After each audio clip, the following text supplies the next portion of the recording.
ನಮಸ್ಕಾರ, ಎಲ್ಲರಿಗೂ ಸ್ವಾಗತ. ಇವತ್ತು ನಾವು ಬೆಂಗಳೂರಿನ ಒಂದು ಸ್ಟಾರ್ಟ್ಅಪ್ ಸಿಂಪಲ್ ಎನರ್ಜಿಯ ಬಹುನಿರೀಕ್ಷಿತ ಒನ್ ಎಲೆಕ್ಟ್ರಿಕ್ ಸ್ಕೂಟರ್ ಬಗ್ಗೆ ಮಾತಾಡೋಣ.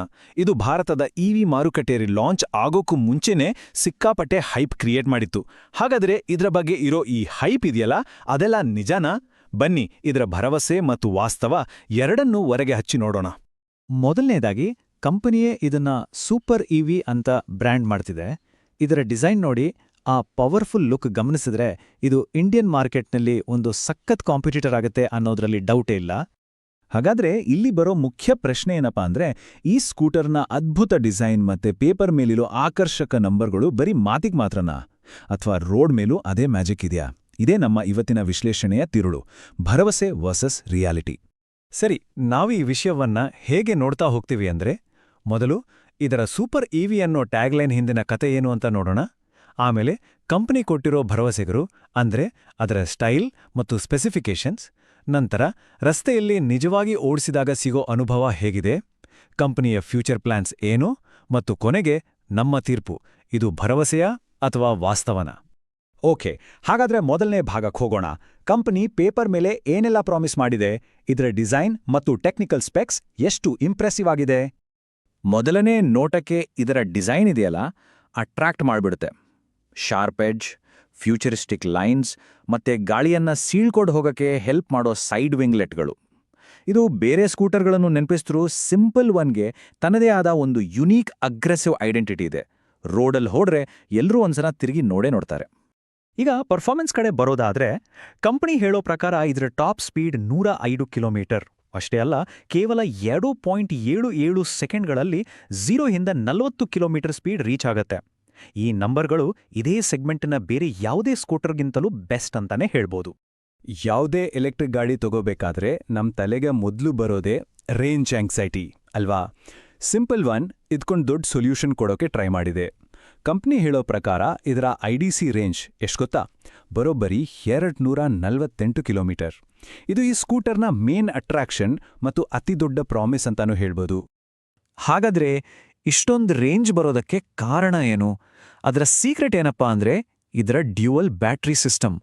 ಒಂದು ಫ್ಲೋರ್ ಬೋರ್ಡ್ನಲ್ಲಿ ಫಿಕ್ಸ್ ಆಗಿರೋ ದೊಡ್ಡ ಬ್ಯಾಟ್ರಿ, ಇನ್ನೊಂದು ಸೀಟ್ ಕೆಳಗಡೆ ಇರೋ ತೆಗೆದು ಮನೆಗೆ ತಗೊಂಡು ಹೋಗಿ ಚಾರ್ಜ್ ಮಾಡಬಹುದಾದ ಪೋರ್ಟಬಲ್ ಬ್ಯಾಟ್ರಿ. ಈ ಯುನೀಕ್ ಸೆಟಪ್ನಿಂದ ಜಾಸ್ತಿ ರೇಂಜ್ ಮಾತ್ರ ಅಲ್ಲ, ಚಾರ್ಜಿಂಗ್ ಕೂಡ ಸುಲಭವಾಗುತ್ತೆ. ಸಿಂಪಲ್ ಎನರ್ಜಿ ಒಂದೇ ಮಾಡೆಲ್ ಅಂತಲ್ಲ, 3 ಬೇರೆ ಬೇರೆ ಆಪ್ಷನ್ ಕೊಡುತ್ತೆ. .1, 1S ಮತ್ತು ಟಾಪ್ ಮಾಡೆಲ್ ಆದ 1. ಪ್ರತಿಯೊಂದರ ಬ್ಯಾಟರಿ ಕೆಪಾಸಿಟಿ, ರೇಂಜ್ ಮತ್ತು ಬೆಲೆಯಲ್ಲಿ ವ್ಯತ್ಯಾಸ ಇದೆ. ಸೊ ಅವರವರ ಬಜೆಟ್ ಮತ್ತು ಅಗತ್ಯಕ್ಕೆ ತಕ್ಕಂತೆ ಆಯ್ಕೆ ಮಾಡ್ಕೊಳ್ಬೋದು.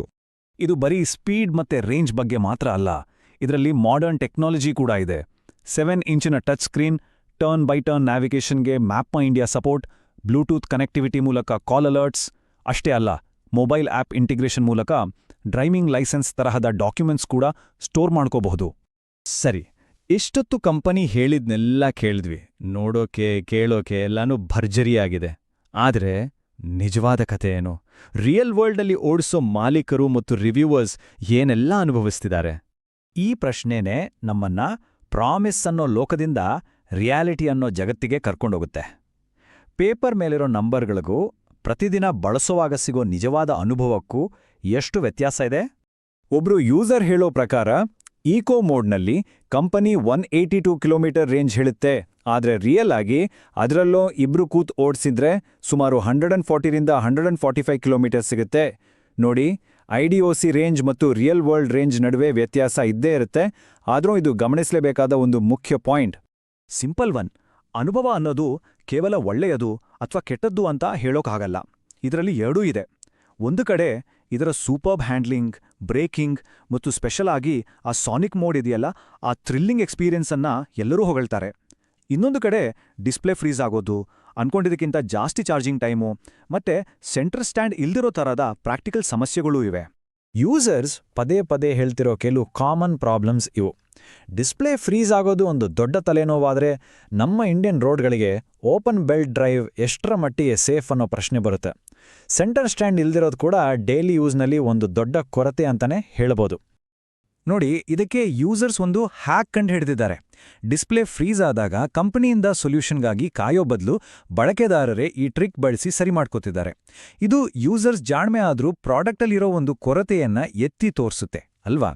ಓಕೆ, ಈಗ ಗಾಡಿಯಿಂದ ಸ್ವಲ್ಪ ಹೊರಗೆ ಬಂದು ಕಂಪನಿಯ ವಿಷನ್ ಏನು ಅಂತ ನೋಡೋಣ. ಸಿಂಪಲ್ ಎನರ್ಜಿ ತನ್ನ ಫ್ಯೂಚರನ್ನ ಹೇಗೆ ಪ್ಲಾನ್ ಮಾಡ್ತಿದೆ? ಕಂಪನಿಯ ಸಿಇಒ ಸುಹಾಸ್ ರಾಜ್ಕುಮಾರ್ ಅವರೇ ಹೇಳೋ ಈ ಮಾತು ಕಂಪನಿಯ ಆಂಬಿಷನ್ ಎಷ್ಟಿದೆ ಅಂತ ಕ್ಲಿಯರ್ ಆಗಿ ತೋರಿಸುತ್ತೆ. ಅವರು ಬರೀ ಒಂದು ಒಳ್ಳೆ ಪ್ರಾಡಕ್ಟ್ ಕೊಡೋದಷ್ಟೇ ಅಲ್ಲ, ಇಡೀ ಇವಿ ಮಾರ್ಕೆಟ್ನಲ್ಲಿ ಒಂದು ಡಾಮಿನೆಂಟ್ ಪ್ಲೇಯರ್ ಆಗಕ್ಕೆ ತುಂಬಾ ಫಾಸ್ಟಾಗಿ ಎಕ್ಸ್ಪ್ಯಾಂಡ್ ಆಗೋ ಗುರಿ ಇಟ್ಕೊಂಡಿದ್ದಾರೆ. ಅವರ ಟಾರ್ಗೆಟ್ ಸಣ್ಣದೇನಲ್ಲ. ಬರೀ ಆನ್ಲೈನ್ ಸೇಲ್ಸ್ ಮೇಲೆ ಡಿಪೆಂಡ್ ಆಗದೆ ಇಂಡಿಯಾ ಪೂರ್ತಿ 150ಕ್ಕೂ ಹೆಚ್ಚು ಶೋರೂಮ್ಸ್ಗಳನ್ನು ತೆರೆಯೋ ಮೂಲಕ ಕಸ್ಟಮರ್ಸ್ಗೆ ಹತ್ರ ಆಗೋದು, ಅವರ ನಂಬಿಕೆ ಗಳಿಸೋದು ಇವರ ಉದ್ದೇಶ. ಇವರ ಬಿಸ್ನೆಸ್ ಮಾಡೆಲ್ನ ಒಂದು ಇಂಟ್ರೆಸ್ಟಿಂಗ್ ಪಾರ್ಟ್ ಇದು. ಪ್ರತಿಯೊಂದು ಶೋರೂಮ್ ಜೊತೆ ಒಂದೊಂದು ಸರ್ವಿಸ್ ಸೆಂಟರ್ ಅಟ್ಯಾಚ್ ಮಾಡೋದು. ನೋಡಿ, ಆಫ್ಟರ್ ಸೇಲ್ ಸರ್ವಿಸ್ ಯಾವುದೇ ಇವಿ ಬ್ರ್ಯಾಂಡ್ಗೆ ತುಂಬಾನೇ ಮುಖ್ಯ ಮತ್ತು ಇದು ಕಸ್ಟಮರ್ಸ್ನಲ್ಲಿ ಲಾಂಗ್ ಟರ್ಮ್ ಟ್ರಸ್ಟ್ ಬಿಲ್ಡ್ ಮಾಡೋಕೆ ಹೆಲ್ಪ್ ಮಾಡುತ್ತೆ. ಸರಿ, ಹಾಗಾದ್ರೆ ಇಷ್ಟೆಲ್ಲ ನೋಡಿದ್ಮೇಲೆ ನಮ್ಮ ಕೊನೆ ತೀರ್ಮಾನಕ್ಕೆ ಬರೋಣ. ಭರವಸೆ ಮತ್ತು ವಾಸ್ತವದ ಈ ಯುದ್ಧದಲ್ಲಿ ಸಿಂಪಲ್ ಒನ್ ಎಲ್ಲಿ ನಿಲ್ಲುತ್ತೆ?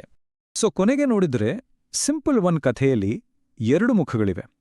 ಒಂದು ಕಡೆ ಅದ್ರ ಡಿಸೈನ್, ಅದ್ರ ಸ್ಪೀಡ್, ಪೇಪರ್ ಮೇಲಿರೋ ನಂಬರ್ಸ್ ಇವೆಲ್ಲ ನಿಮ್ಮನ್ನ ವಾವ್ ಅನಿಸುತ್ತೆ. ಇನ್ನೊಂದು ಕಡೆ ಡೈಲಿ ಯೂಸ್ನಲ್ಲಿ ಬರೋ ಸಣ್ಣ ಪುಟ್ಟ ಆದರೂ ತರೆ ಬಿಸಿ ಮಾಡೋ ಸಮಸ್ಯೆಗಳು ನಿಮ್ಮನ್ನ ಯೋಚನೆ ಮಾಡೋ ಹಾಗೆ ಮಾಡುತ್ತೆ. ಹಾಗಾದ್ರೆ ಕೊನೆಯದಾಗಿ ನಾವು ನಾವೇ ಕೇಳ್ಕೋಬೇಕಾದ ಪ್ರಶ್ನೆ ಇದು. ನಮಗೆ ಬೇಕಾಗಿರೋದು ಒಂದು ಪರ್ಫೆಕ್ಟ್, ಯಾವುದೇ ತಪ್ಪಿಲ್ಲದ ಗಾಡಿನ, ಅಥವಾ ಕೆಲವು ಕೊರತೆಗಳಿದ್ರೂ ಅದ್ಭುತವಾದ ಪರ್ಫಾರ್ಮೆನ್ಸ್ ಮತ್ತು ಡಿಸೈನ್ ಕೊಡೋ ಗಾಡಿನ? ಇದರ ಬಗ್ಗೆ ಯೋಚನೆ ಮಾಡಿ. ಮುಂದಿನ ವಿಶ್ಲೇಷಣೆಯಲ್ಲಿ ಮತ್ತೆ ಸಿಗೋಣ.